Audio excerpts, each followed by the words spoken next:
again, everybody. This is Mr. coming at you with another Wargaming miniature video. In this video, we're going to put together the Blitzkrieg infantry from Warlord games. There's a sprue of 6 soldiers. We're going to go ahead and put them together, and we're going to assemble them. We're going to paint them. I'm going to flock them and base them from start to finish. Okay, so now I'm going to edit a little bit of the downtime that I had, like glue drying and paint drying times. I am going to try to edit that out. And I'm also going to try to edit out any non-essential model construction time or painting times. But I do want you to kind of see in length that this did not take me an incredible amount of time. And to help facilitate that, I'm going to show the majority of the work I did. Okay, so I cut them off the sprues, and then I used my X-Acto knife to get rid of the burrs. But in addition to that, I noticed that this model kit, this is one of those sprues. It's just a single sprue from Warlord games, the Blitzkrieg German infantry for bolt action. It has quite a bit, or at least this might have been a unique one, or it might be normal, but this is the first one that I've worked with. It had quite a bit of mold lines. I had to go through there and use my X-Acto knife. And what I do with mold lines is I drag my knife backwards across the model. I scrape it, basically. And as I do that, the mold lines just disappear.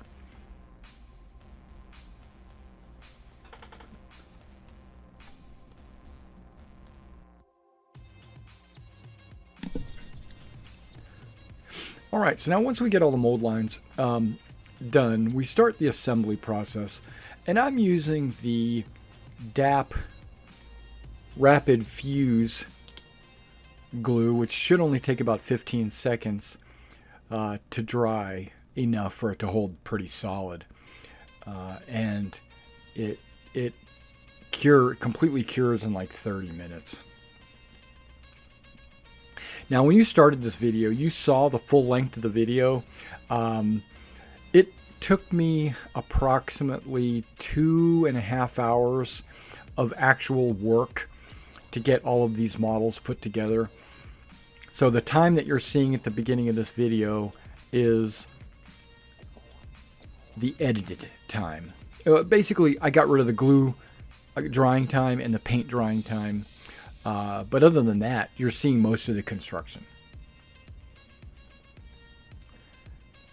This was kind of a unique way to put the leg on the model. I thought it was kind of cool that he had his leg tucked up underneath his body, and you could position it in different ways, in or out, or however you wanted it.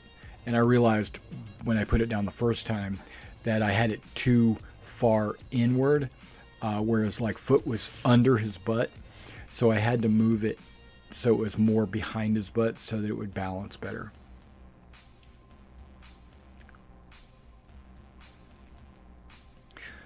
Okay, now most of these guys, I have their arms already cut out. A lot of them I'm using the ones that have like the 2 hands already on their rifles, or the submachine guns already in their hands.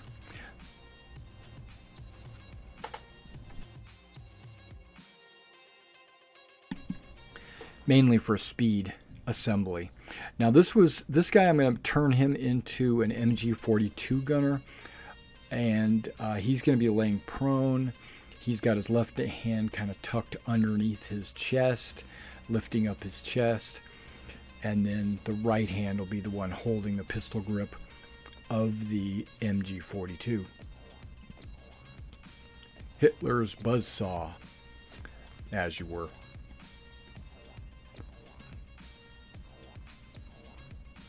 And I'm using, for this figure, I'm using a cavalry base. It's a 1" by 2" cavalry base that, I got out of my Napoleonic set. I thought I had one of those pill-shaped bases, the 2" bases with the curves on the ends. I looked high and low for it. I couldn't find it. And I do want to say that that is part of the 2 hours that I edited out, was me looking for that base. And I probably spent a good 10-15 minutes looking for that base in all the different places that I have bases. All right, so I put the bipod on the machine gun. I'm going to let that set off to the side and dry just a second before I try to attach it.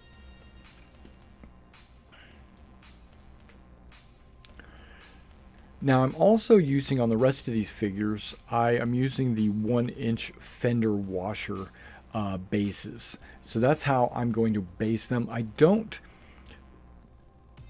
gotten away from basing with the Warlord 1-inch plastic bases. Even though I have about probably 100 of those bases, I've decided not to use them because they're great for plastic or metal models. But when you start talking about these plastic models, they need a little bit extra weight to them. They need to be able to balance on the table. So I just found the best way to go about it is just get a 1-inch fender washer with a small hole in the middle. That one's got like a 1/8 inch hole. And that way the models have weight. They don't tip over.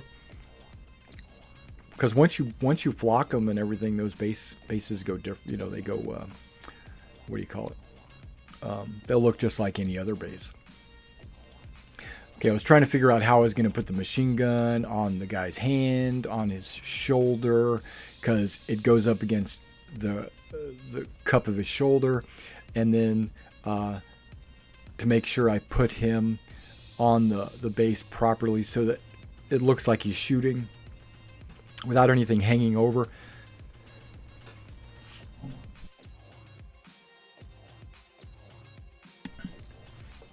But there will be something hanging over a couple of different edges because I wanted the gun, instead of it to be angled like firing to the left, I wanted it to be straight up and down the base, which caused his foot to overhang. And then when I put the ammo can on there, it also overhangs just a very little bit. But that's all good. It just makes the model look better. And I'm using Aleene's tacky glue, but this isn't just tacky glue. This is the fast grab tacky glue.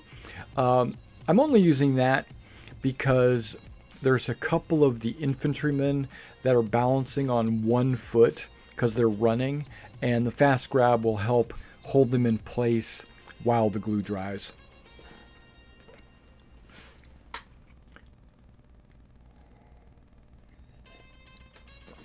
That ammo can there was actually in someone's hand, as if I had 2 of these sprues, I could have made one with the gunner laying down and another one with the assistant gunner laying down holding that ammo can. But because I don't have a second prone figure on the one sprue, I went ahead and cut the hand off and trimmed the hand off so that the ammo can could just lay next to the gunner and feed the ammo into the machine gun.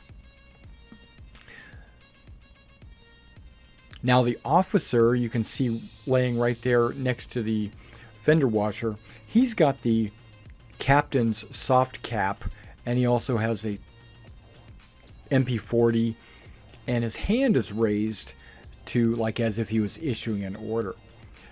And now that guy I just mounted to the base, he's wearing the soft cap, and then he has his helmet glued to his back.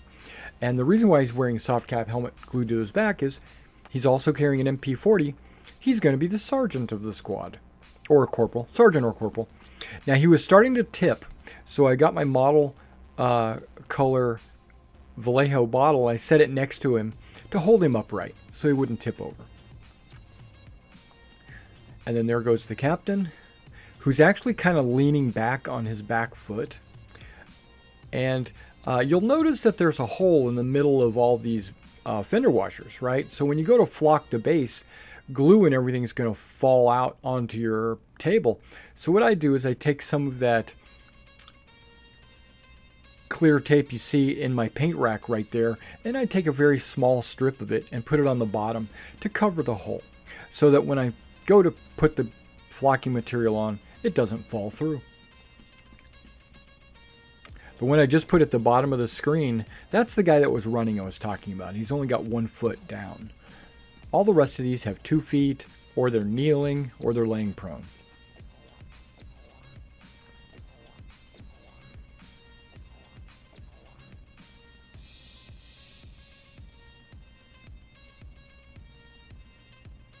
And I'm just mounting them to the washers.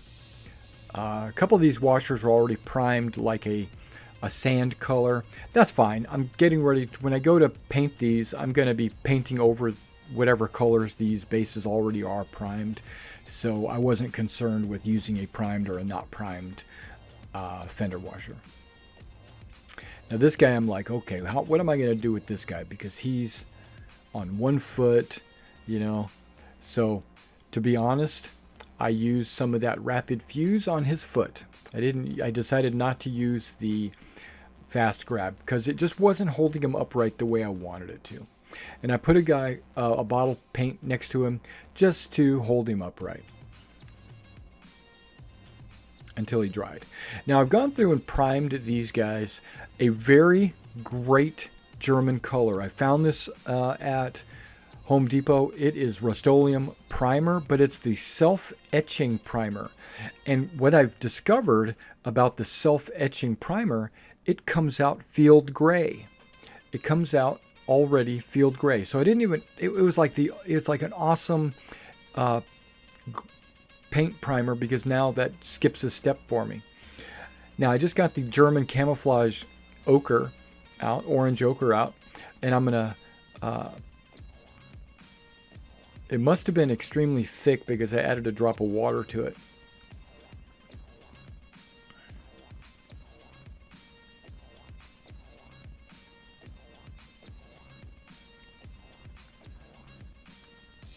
No, I take that back. This is the medium flesh. Okay, this is the medium Vallejo color medium flesh tone that I'm putting on the hands, face, and because I was wondering, I was like, what am I doing? I'm not doing the ochre yet. Yeah, I'm doing their faces and their hands. Now at the end of this process, I am going to use a wash and the wash is basically going to highlight all the details and the shadows, but it's also going to disguise any overpainting or mistakes that I might have made. Not the big ones, but any small overpainting flaw will be covered by the wash. It'll really help out. I am really impressed with Army Painter's strong tone.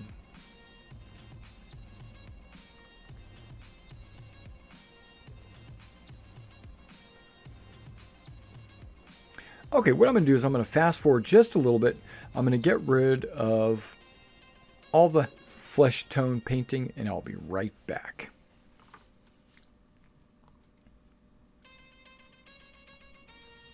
All right, we're just going to go ahead and finish up the flesh tone painting on the machine gunner right here. Yeah, his hand on the ground and his hand on the machine gun and getting into his head and everything is a little bit tricky, but we were able to do it. Okay, now I've got the German camouflage beige, and we're going to go ahead and paint the haversack. The haversack that's normally underneath the canteen or underneath the mess kit.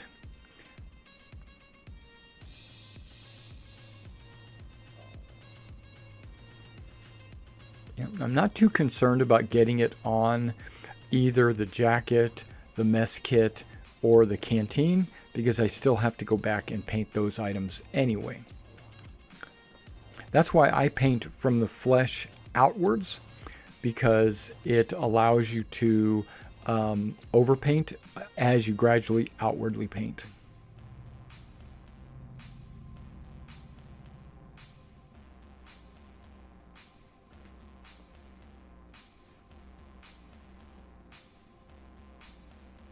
This should go pretty quickly because we only have like 5 or 6 haversacks we have to paint, and it's pretty quick.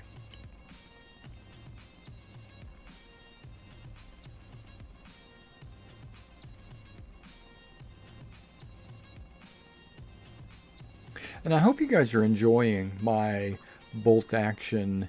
Oh, by the way, I'm actually painting the sling the same color as the haversack. It's a very light tan. It's the German camouflage beige from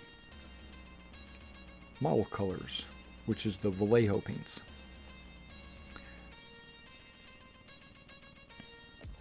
No, but I was saying, I hope you enjoy the bolt action videos that I've been doing the last couple of weeks, and we are preparing for a large campaign, maybe the Market Garden campaign, where we got some players and we're going to like choose sides, and then we're going to have like week-to-week battles. But I was extremely happy to get these done because in 2 days, today's the 6th, though I'm sorry, today is the 4th of June, but the 6th of June is just in a couple of days, and that will be D-Day. And it's the 75th anniversary of D-Day, and we're going to actually have a couple of D-Day battles that we're going to play on stream. So come back and watch those live. We'll be playing some bolt action live on the 6th of June. Probably after 5 o'clock. But I'll notify the players that if they can come earlier, you know, we can always get started earlier. So just stay attuned to our channel, and you know, you might be able to watch us play some live, maybe even with these models. Okay, so we've almost got the haversacks done. Now on this officer, this captain, he's carrying a map case also. He had a map case on his chest, so I wanted to go ahead and paint it the same color.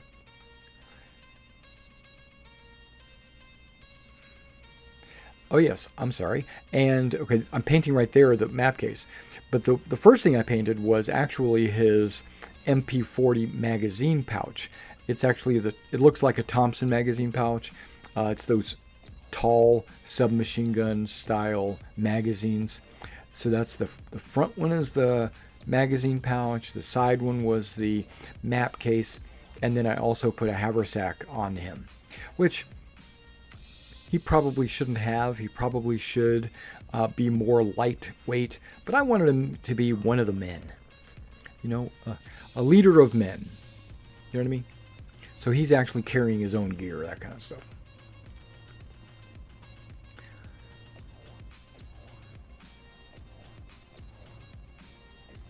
All right, this should be the last haversack I do.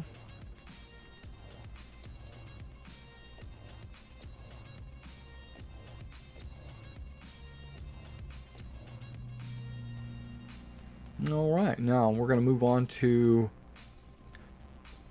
red leather. Red leather is a Vallejo color that's got kind of a unique orange-red look to it. I use it specifically and pretty much only for the canteen covers. Because the German canteen covers were this fur. It was a brown, not a suede, but a lot like a suede, where it was like a furry leather, and like if you were to get it wet, it would keep the water or whatever inside cool. So the like an air conditioner, right? So we paint that the original color, which is the brown, but the red leather actually makes it stand out. And don't forget, every color that I paint on these models will be brought down slightly because I'll be using a wash at the end. And that will bring every color down, as well as highlight all the details. So you have to be conscious of that when you're painting your model, knowing that you're going to be bringing them down with a darker wash.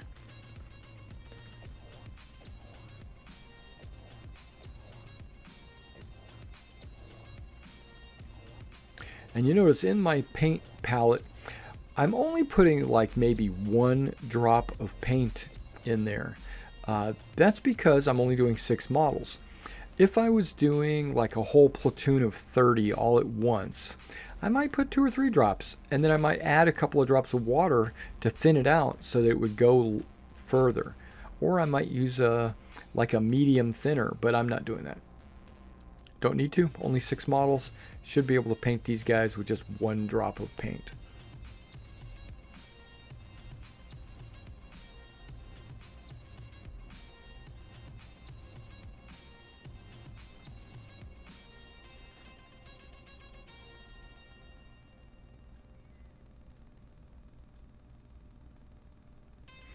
All right, now we're going to go to Wood Brown.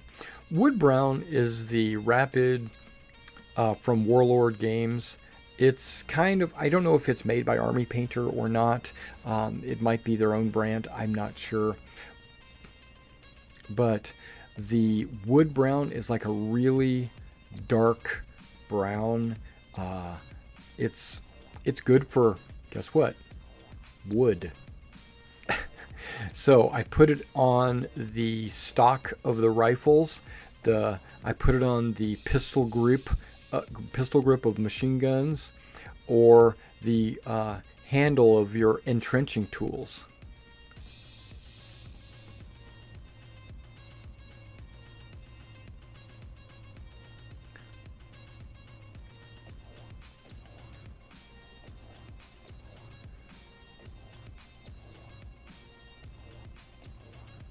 Now let me back up just a second and say that I'm putting it on the handle of the entrenching tool, but I think that's all I put it on, because rifle stocks I use a totally different color. So this must only be on the entrenching tools handles. But to be honest, the rapid deployment from Warlord Games Wood Brown is very similar to the burnt sienna from folk art that I use for rifle stocks. They're almost identical. So if you wanted to, you could get away with using either one for either part.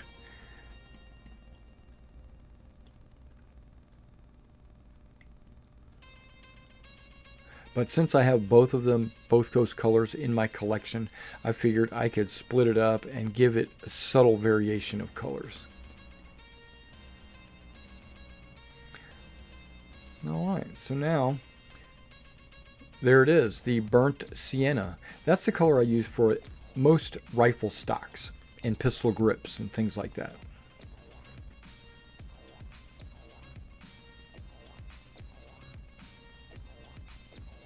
And again, I try to only do like 1 drop.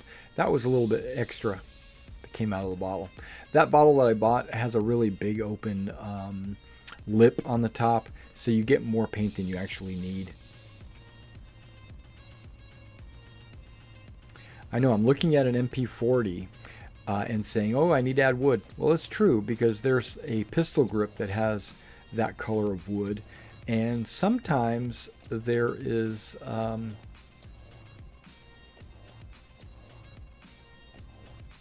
I was going to say sometimes the MP40 has a stock, but it's very rare. But like these, they do have a wooden pistol grip, so I paint the pistol grip.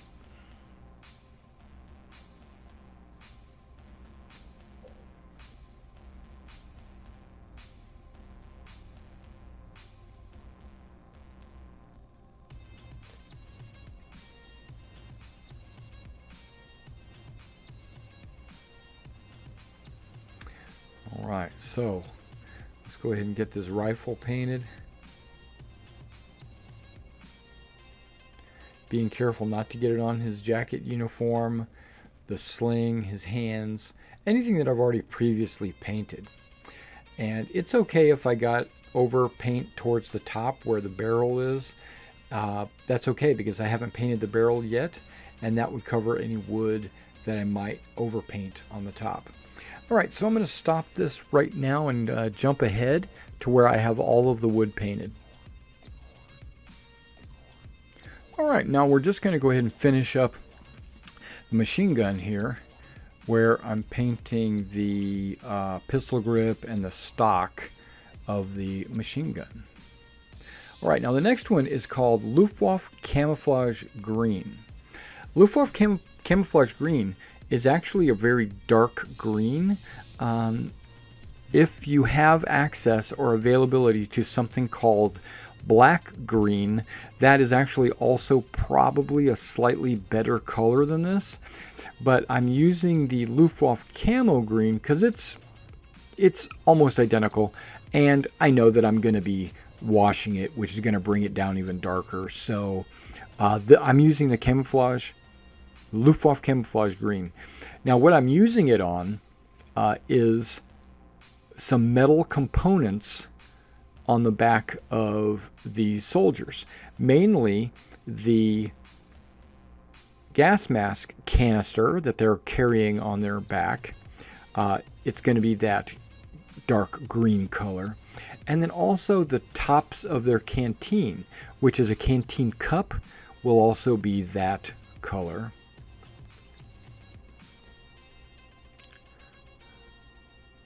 All right, now let's move on to the next man.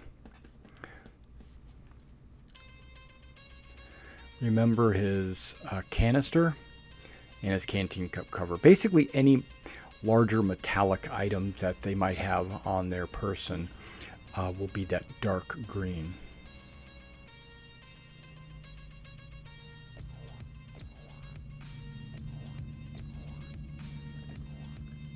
Not the entrenching tool, because that's actually inside of a cover.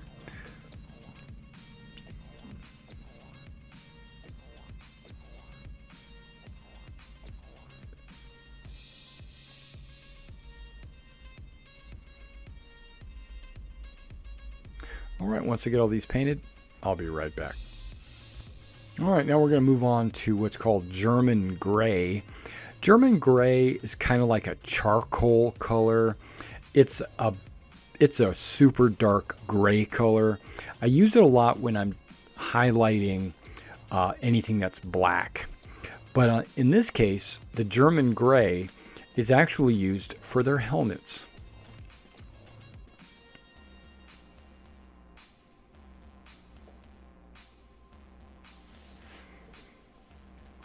Just put one drop in my little palette and go to town on their helmets.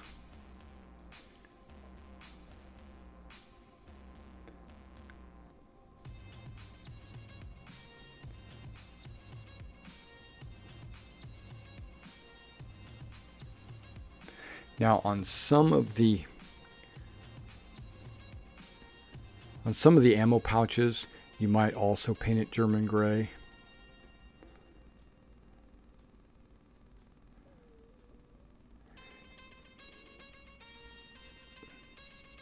And I'm painting the entrenching tool cover this German gray.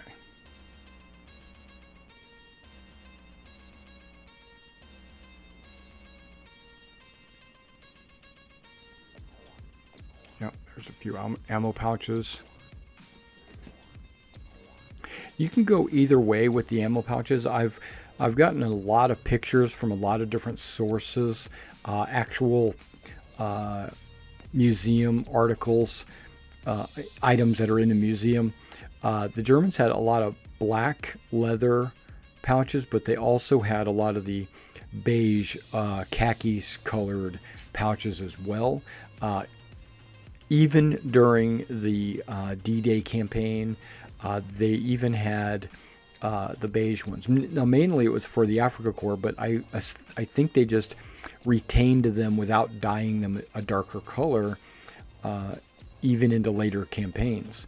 So, you know, like a soldier might have been issued one when he was in Africa, and then he continued to be a soldier in D-Day, but he still had the same equipment. You know, that's kind of what I'm looking at. So you can go either way. You know, you can mix and match, or you can do it all one way or another way, or you can go based on any other research that you might have done as yourself.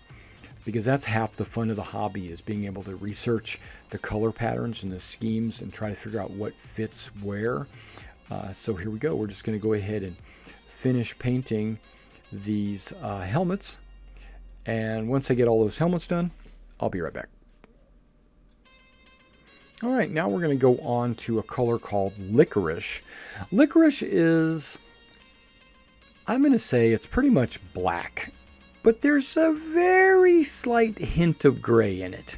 And I'm going to use that for their boots, because the boots, I've come to the understanding that a lot of the boots weren't black. Some of them were black, but the majority of them were probably brown due to the fact that they were at one point dyed black, and then through use and wear and tear, the black dye is kind of worn off of the boot, so you would see black. I use licorice because it's not 100% black. And I'm watering it down if you haven't noticed. I've dropped a fairly sizable drop of water with the black, so it's actually a very thin, watered down licorice color. You could easily use black. I wouldn't use German gray. You can see the difference between the helmet and the boots, how that German gray is actually a really dark gray, where the licorice is black but not 100% black. Now, a technique that you could also do that I'm not going to bother with is to maybe highlight or dry brush some brown on the raised areas of your black boots, giving it the impression that they've actually been worn out and that brown leather is shining through the black dye. With my wash that I'm going to do, it's already going to add some brown to their boots, so I'm not going to do it. But then again, I'm not painting these for museum quality use. I'm painting these for wargaming quality. So to me, wargaming quality is a 7, where, you know, museum quality would be like a 9 or a 10. I prefer to paint up to about a level 7, just so that the models are looking really good on the field, but also being able to do it in like one sitting or one afternoon, having an army painted.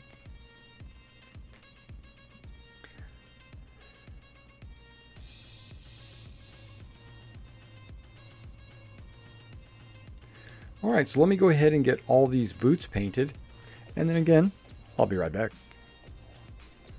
Okay, we're going to go ahead and finish up the boots on these guys, and I'm touching up a couple of the ammo pouches that some of the ammo pouches I painted tan, and some of them I painted black. So I kind of did a mixture. All right, we're going to move on to the next color, which is that German camouflage orange ochre. There's only a very few things that I'm going to put camouflage ochre on.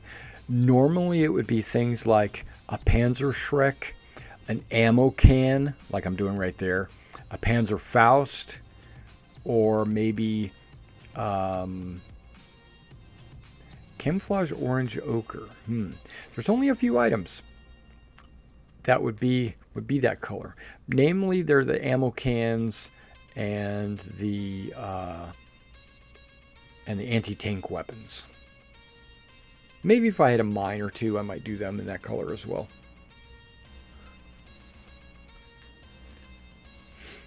So in the case of these 6 models, it's only going to be this ammo can that he's carrying and the ammo can that's on the ground next to the machine gun.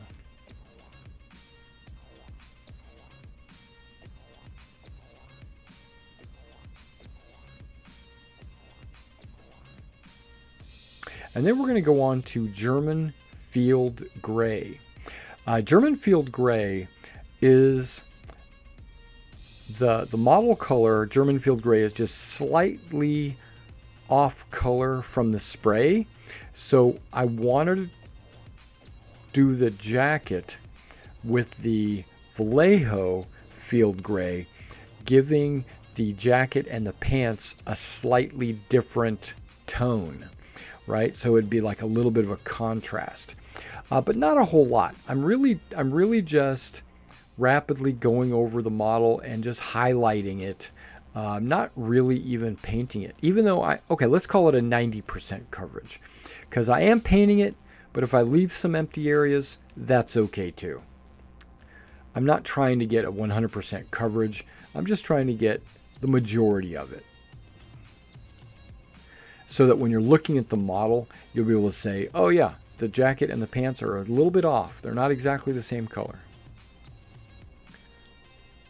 This is where you would fix any spot where you might have overpaintage with your flesh. So that's awesome.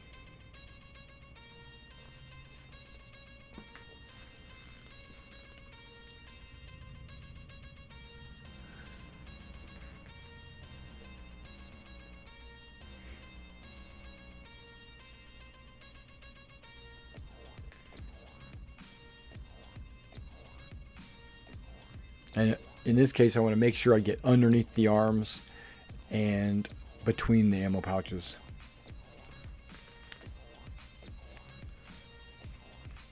And the inside of the arms. Now his hat is the main reason why I wanted to color it that way, because I wanted it to be that same color as the jacket.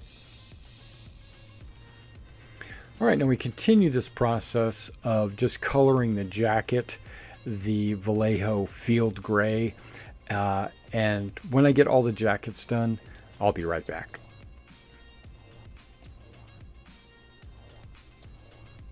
All right, now we're finishing up with the jackets.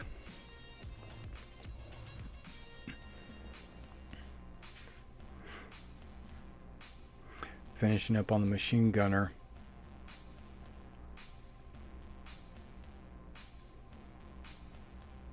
And I wanted to make sure I got underneath where the chest was at and the arms, and then there we go.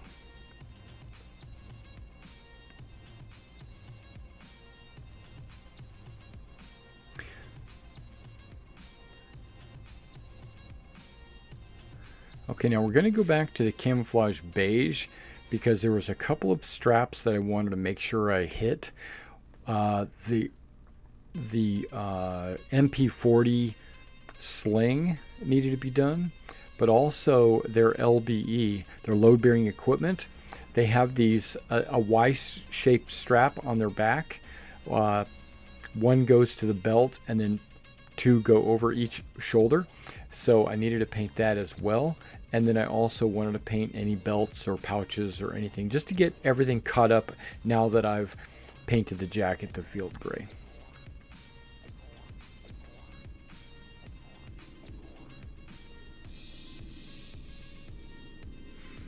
I'm touching up the pouches that I thought might have not been painted up to snuff.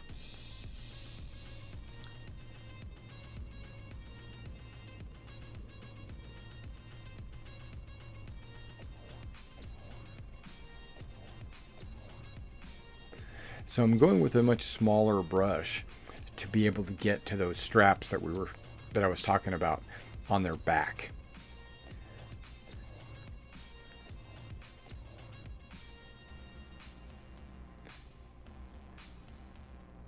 It's a little Y-shaped strap, but there's also a secondary shoulder strap that's actually holding the haversack, or the actually, it's not holding the haversack. It's actually should be holding the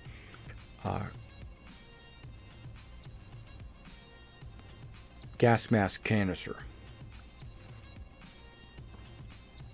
I'm going back to the officer to make sure I get those straps painted, because basically I was painting his sling and then I totally forgot about his back straps, so I had to go back.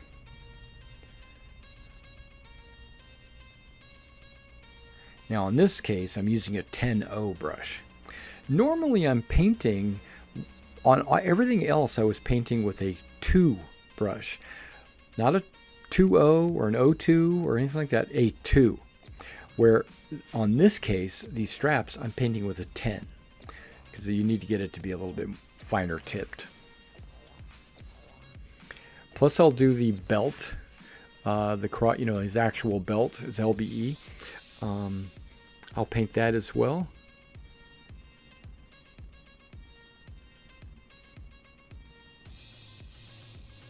Now in the front, there's only one suspender. It goes up and down from the shoulder to the belt.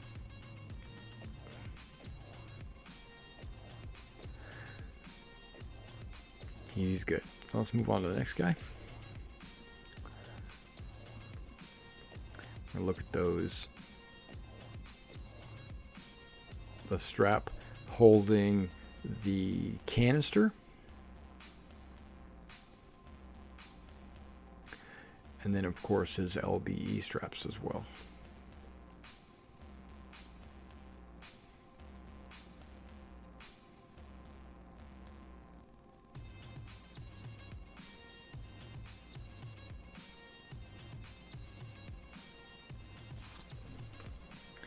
Alright, so let me go ahead and continue to paint these straps and belts and some ammo pouches, and then I'll be right back.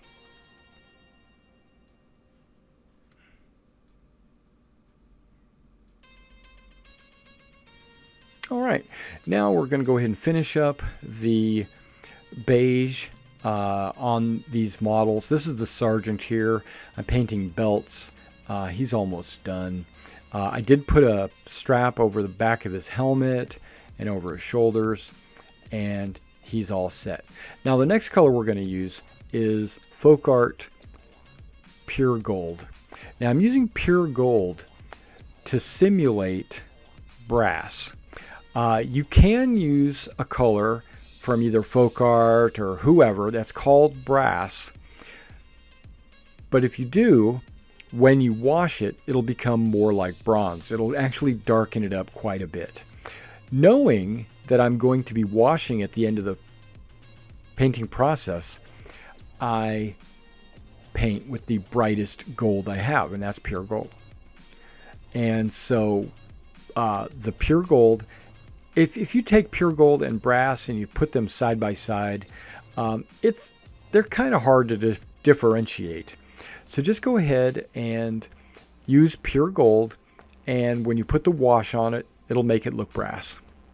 It'll make it look like it's a field, maybe a little bit of tarnish on the brass, and it'll make it look awesome.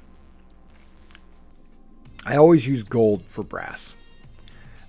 Only if I'm going to wash. If I'm not washing, if I'm doing highlighting alone without a wash, then I might actually use brass colored paint, but gold and brass look so similar, it's almost not worth it.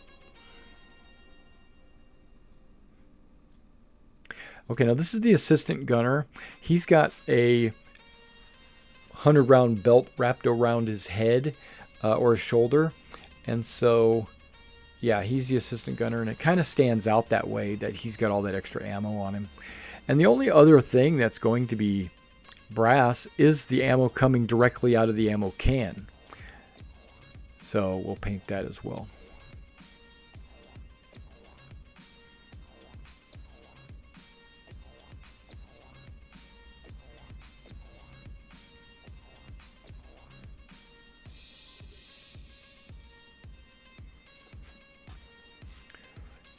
Okay, I'm painting off camera. Hey, you know, no one's perfect. Actually, it probably was on camera, but I just had it zoomed in so much so you could see what I was doing that by zooming it in, it took it out of frame. All right, now we're going to go ahead and do the wash that I mentioned. We're using the Strong Tone. Strong Tone is the miracle drug. It basically will fix any mistakes. It will make your model look like you professionally painted this thing. Now, the way I mix it, I mix a 3-to-2 ratio. So I'll put like 15 drops of Strong Tone in my palette, and then I'll put 10 drops of water. So as long as it's a 3-to-2 ratio, the Strong Tone will actually come out very strong. I have done it thinner, but if you thin it too far, the wash will actually start to separate, and you'll start to see white places that you were hoping to see brown. Okay, so don't use too much water, and you can use thinner and stuff like that, but I find that thinner doesn't do to washes exactly what water does. Water is a great dilution. And basically, if you notice, I'm just taking a paintbrush, I'm getting it wet, and I am just painting the entire damn model. I am focusing with my attention to get as much wash in the cracks as possible and not so much on any flat surfaces. It doesn't matter. You can just you could basically submerge these guys in wash if you wanted, but I look at it and I kind of say, okay, maybe it's puddling up too much on this spot, and I'll go in and I'll touch it up and kind of like move the wash around or pick it up off of the model with a dry brush or something like that. But in general, this Army Painter strong tone wash, I've never had to do that. It goes on great. It covers everything that I need it to cover, and it dries great. It gets down into the cracks. It brings all the highlights out. It's the miracle paint. You'll get to see what it looks like at the end. And so we're just going to go ahead and cover all these models. It only takes a second. So now I'm using like a really big soft bristle brush to do this. I don't recommend using small stiff brushes to do this technique. You want it to be smooth and go on to everything really quickly. And I don't use a brush that is one of my detail brushes. I always use this brush here I always use for washes, and I also use it to paint bases sometimes. But any big projects like this, I'll use this big brush. Don't use a house brush or a home painting brush. Those are too stiff. It's got to be like a really soft, very soft bristle brush for best results.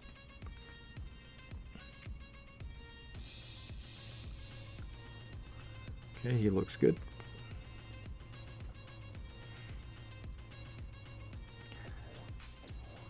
Now you say, Mr. Everything, why should I put a wash on there? Well, it gets into all the little cracks, causing those cracks to look like shadows or seams between fabric, like where the arms might have glued together. Maybe there's a little bit of a gap where the arm didn't actually touch 100% of the way. This wash will make that look like it's a seam. Or you got fabric folds. You've got a jacket and it's on the character's body, but you can see where it's got the ripple effect of folds here and there. When you put a wash, the wash will tend to settle into those folds and drip off of the raised areas, and it will basically do the highlighting for you. All right, so this is like a half hour later when I decided, hey, I need to do the battlefield grass green. Actually, it's like probably longer than that because I skipped a part that I didn't have on video where I coated the bases with PVA Elmer's glue, and I covered it with a railroading gravel, a ballast, very, very fine ballast, and let that dry. And that took about 30 minutes to dry. Now I'm coming back with the Army Painter Battlefield Grass, and if you can see, I only put like 3 drops of Elmer's on the base, and then I take this tester's brush you see right in the center of the screen to move the glue around and get it to settle, because right now it's just big puddles.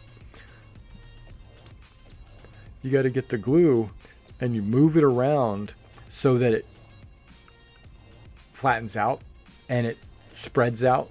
It covers more of the base, because just 4 little drops is not enough, obviously, to cover the entire base.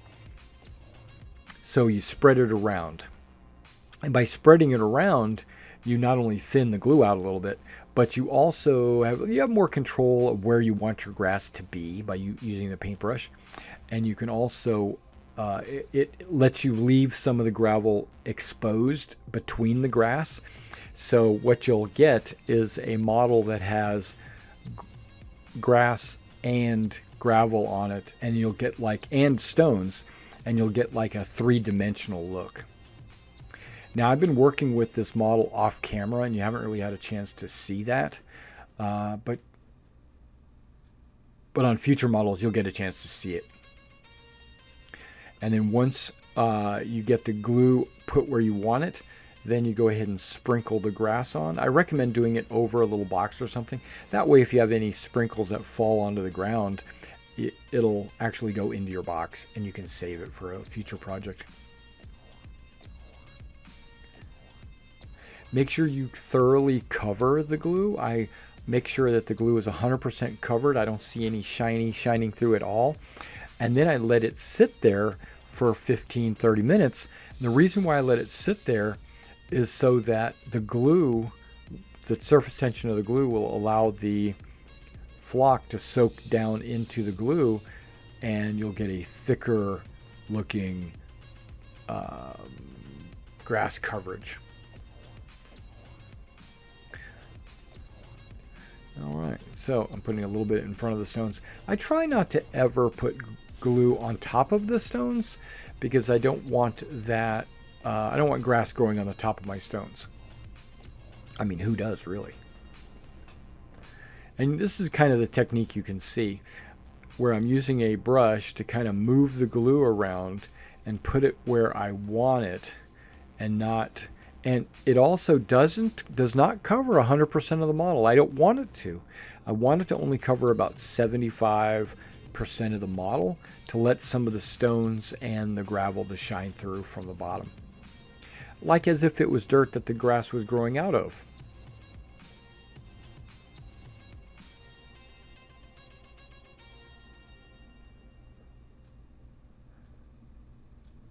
And don't get too crazy if you get glue on the model, because when you sprinkle the grass will stick to the model, but that's okay. I mean, he's out in the field, he's probably got grass on him.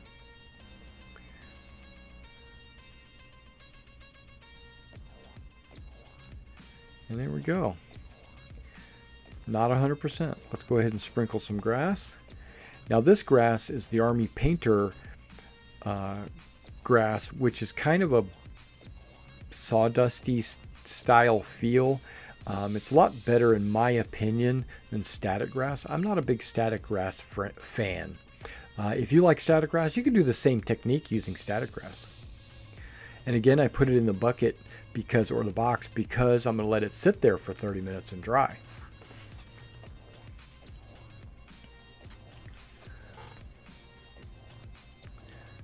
Okay, and you can do random patterns. You can, what I try to do is put a little bit of the glue next to any rocks that are on the model that I've placed. That way the grass and the rocks kind of merge, and they also, a little bit extra glue will keep the rock in place for future games, right? So the rock doesn't actually fall off the base. But yeah, you can make your own patterns. You can style it however you want. But by covering it by 75%, you're actually, there's not a whole lot of downtime or not a whole lot of non-grass areas. But you have to pick and choose where you want those to be because it'll make your model look a lot better. All right, so we're just going to go ahead and sprinkle some grass on this, and then I'm going to move on to the next step.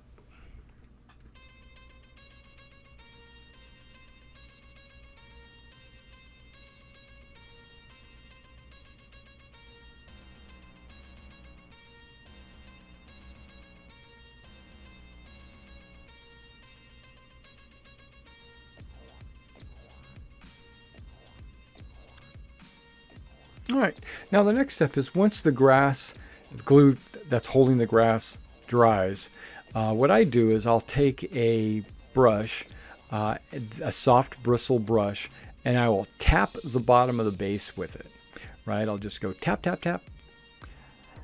And you can see all the grass falling off of the model.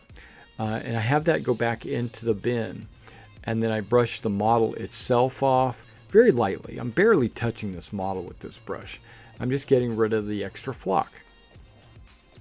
We'll do it again on another model.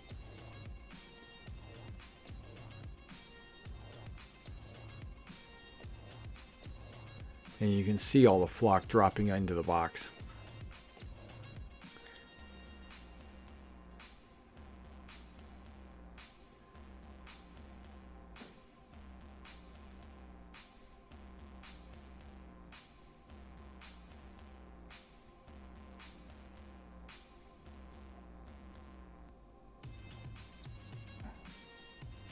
Yeah, and then just gently brush off any excess grass that might have gotten on the model itself. Okay, let me knock all the grass off of all these, and we'll come back and do maybe some close-ups. Okay, I almost forgot the next step here. We're going to put some tufts on these guys, and all that is putting a drop of Elmer's glue onto the base and then peeling one of these Army Painter tufts off of the wax paper and just sticking it directly onto the model. So I'm just trying to decide, yeah, I think I'm going to put one right here, and then where else would be a good spot? Right here. And so I put a couple of drops on this base because it's a double-sized base. So then now I'm going to take a tuft, I'm going to stick it into one of those glue spots, and I'm going to use a toothpick to press it down in the middle of the tuft, and I'm going to press it into the glue. Yeah, so the glue has something to grip onto.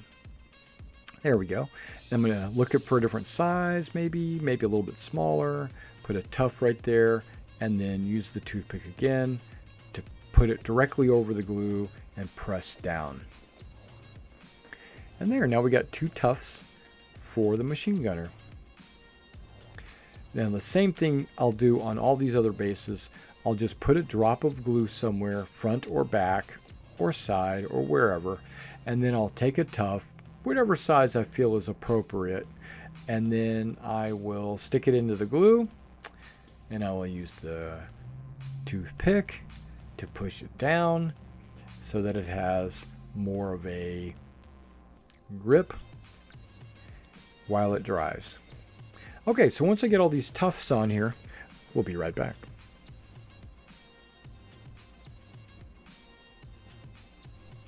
All right, so we got everything glued together, painted, washed, dried, and now we got the tufts finally. Let's go ahead and focus. And there we go. We got one of our runners there. You can see the tuft in the back. How it looks like grass. Okay, now,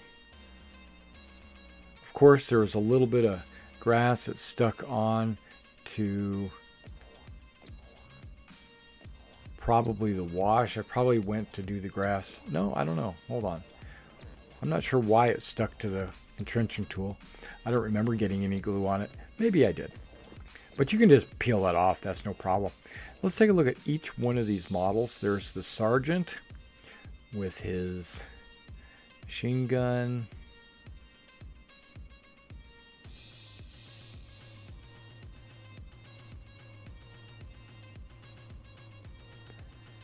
And that is a rifleman running 1 foot down. See how the wood and the canteen color browns are different? Yeah, that makes a difference.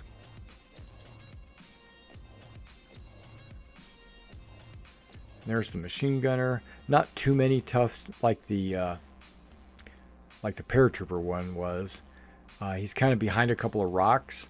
I was actually thinking about stacking some rocks over there to make it look like he was behind like a little brick wall or something.